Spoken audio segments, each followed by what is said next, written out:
আবার কোথায় হারিয়ে গেলি?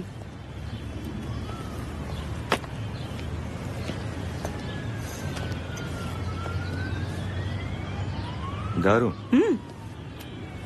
ফাটাফাটি। তোদের ওখানে তো এরকম ওপেন এয়ার রেস্টুরেন্ট ভুরি ভুরি আছে। This is nothing exciting for you? না রে, তুই একটু অন্যরকম ভেবেছিস কিন্তু।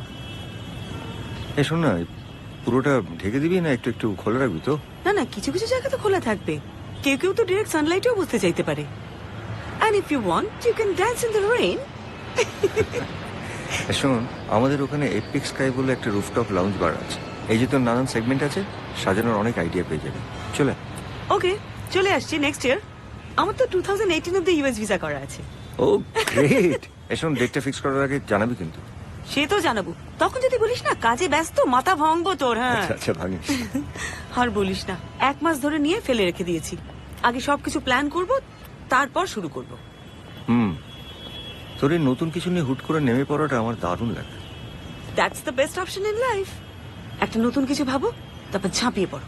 ক্লিক করলো ভালো, নাহলে go for the next one. Bus. Next কিছু ভেবেছিস? ভোটে দাঁড়াবো। কি? একটা যদি ইলেকশন টিকিট পেয়ে যাই, life is set.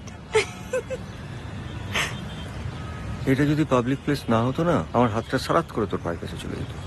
Public place তো কি হয়েছে, খুব যদি ইচ্ছে করে করে ফেল।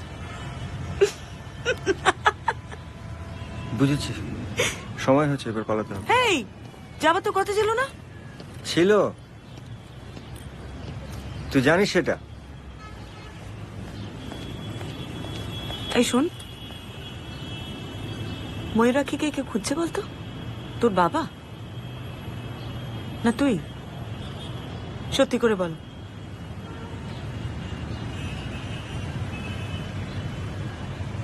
তোর এই ইলেকশনে দাঁড়ানোটা যদি ফ্লপ করে, তুই বরং নেক্সট ওই একটা ডিটেকটিভ এজেন্সি খুলিস। বাই। এড়িয়ে গেলি তো? প্রশ্নের উত্তর আমার চাই।